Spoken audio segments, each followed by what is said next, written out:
Short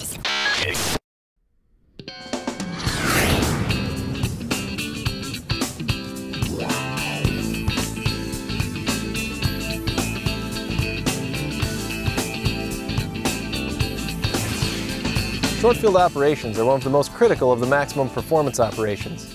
It requires that the pilot fly the airplane at one of its crucial performance capabilities while close to the ground.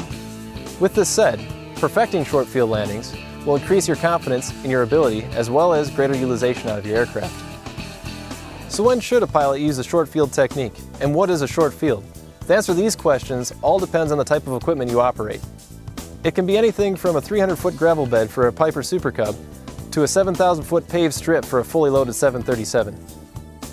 For many light general aviation aircraft, runways nearing the 2,000-foot mark with obstacles will likely necessitate the need for some short field technique. The final determination is left with the pilot in command and his or her familiarity and knowledge of aircraft performance. Before starting, be sure to review the standard traffic pattern and the stabilized approach. Remember, a stabilized approach consists of having all checklists complete, flight path correct, landing configuration correct, proper airspeed, and the power setting appropriate for the aircraft configuration, and the sink rate should be normal. The approach component of the short field landing is most critical and relies on having a stabilized approach prior to 200 feet AGL. The technique for accomplishing a short field landing is similar for many aircraft. However, there are differences for achieving maximum performance between makes and models.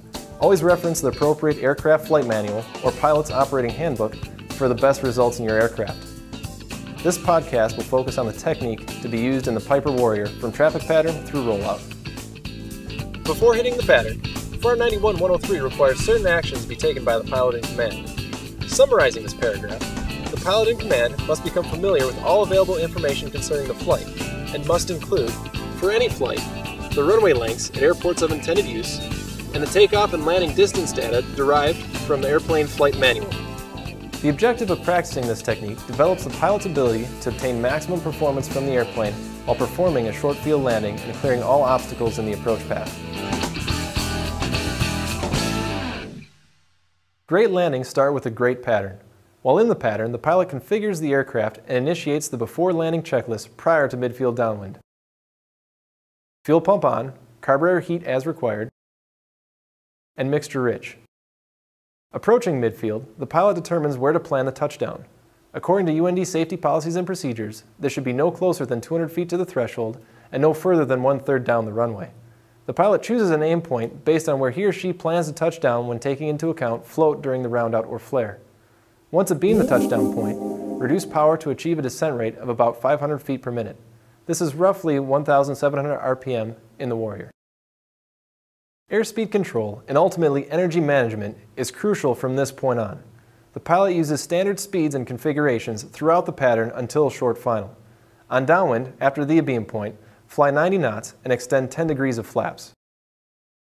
Turning base approximately a half mile from the abeam point, slow to 80 knots and increase flaps to 25 degrees. On final, set flaps to 40 degrees and slow to 70 knots.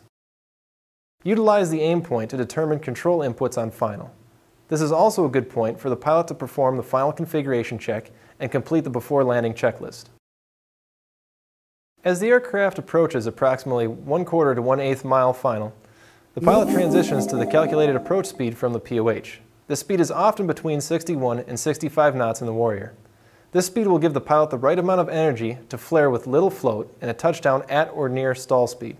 The Warrior Standardization Manual states to begin the level off and flare at approximately 10 to 20 feet above the runway. Experience will help the pilot determine this altitude. Another way is to continuously scan the aim point and the runway environment and note when the aircraft begins experiencing ground effect. This is the cue to begin the round out and smoothly reduce power to idle. Looking to the end of the runway and the horizon, the pilot determines back pressure required for the flare. The main landing gear should touch down near stall speed with a longitudinal axis aligned with the center line of the runway and power at idle. If a steeper approach path is utilized, this sequence of events will be accelerated and must be anticipated. Once the main landing gear touch, the pilot will maintain back pressure on the yoke and begin to apply the brakes. Maximum braking consistent with safety will be achieved with full aerodynamic braking. This means using full stabilator deflection by pulling the yoke to its backstop. This will add drag and place more of the aircraft's weight on the main landing gear, allowing for greater braking effectiveness. Take care to avoid applying too much brake pressure and causing a skid. Undue and uneven wear on the tires and increased risk of a loss of directional control are possible outcomes of skidding. The aircraft can be stopped on the runway and back taxied, or taxied clear of the active runway once a safe taxi speed is achieved. Critical to the short field landing is the phase during and after touchdown. I like to call this the follow-through. In many sports, such as basketball and golf, a shot or swing is not finished until the follow-through. Landings are no different. In fact, much of the ability to stop in short distances relies on this portion of the landing.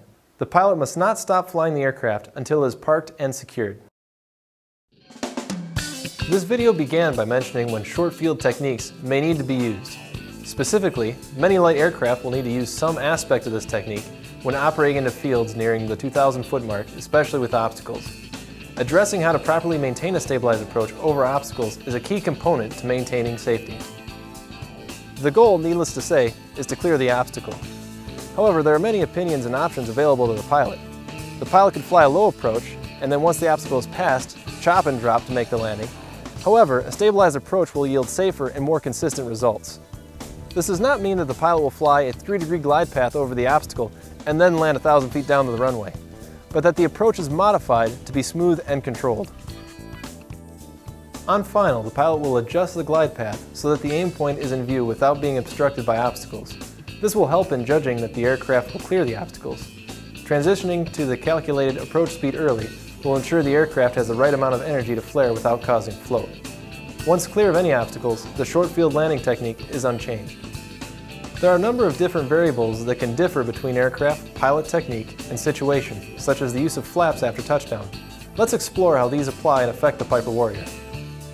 Many information manuals for numerous models of aircraft mention retracting the flaps after touchdown during the short field landing. The Warrior Pilot's operating manual states, braking is most effective when flaps are raised and back pressure is applied to the control wheel. A thought that may come to mind is that this would reduce aerodynamic drag and thus aerodynamic braking. The goal, however, is not aerodynamic drag, but to place more weight on the main gear by reducing the amount of lift the wing can generate at low speed. The extra weight on the mains allow for heavier brake applications without skidding. There are some disadvantages to this technique. The main disadvantage is that this action can distract a pilot from maintaining directional control. For this reason, UND does not use this technique in training. Based on many light aircraft performance calculations, if this action was truly necessary to get into a field, it is unlikely that the aircraft would have the capability of taking off in such a short distance. Knowing, however, that this technique is an option if the situation demands is valuable. Standards for evaluating a short field landing center on safety and using a minimum amount of runway. Among the several standards listed in the Private Pilot Practical Test Standards, some notable items include the pilot maintaining a stabilized approach with +10, -5 knots of the recommended approach airspeed, touching down with no drift and the aircraft's longitudinal axis aligned with the runway, touching down at minimum control airspeed at or within 200 feet from a specified point, and applying brakes and elevator control as necessary to stop in the shortest distance consistent with safety. Notable differences within the Commercial Pilot's Practical Test Standards include maintaining a stabilized approach within ±5 knots of the recommended approach airspeed and touching down at or within 100 feet from a specified point. For a full listing of private and commercial standards for the short field landing, reference the appropriate Practical Test Standards booklet. We've discussed an effective technique for accomplishing short field landings in the Piper Warrior, as well as some of the variations on that technique that exist. Remember, the key to making good landings is proper energy management, especially operating low to the ground and at low air speeds. Perfecting this technique will improve your accuracy, as well as your ability to operate safely and confidently in confined airfields.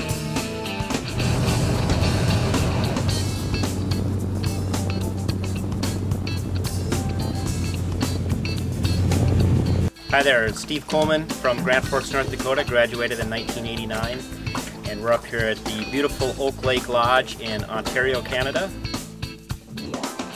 Have fun and fly safe.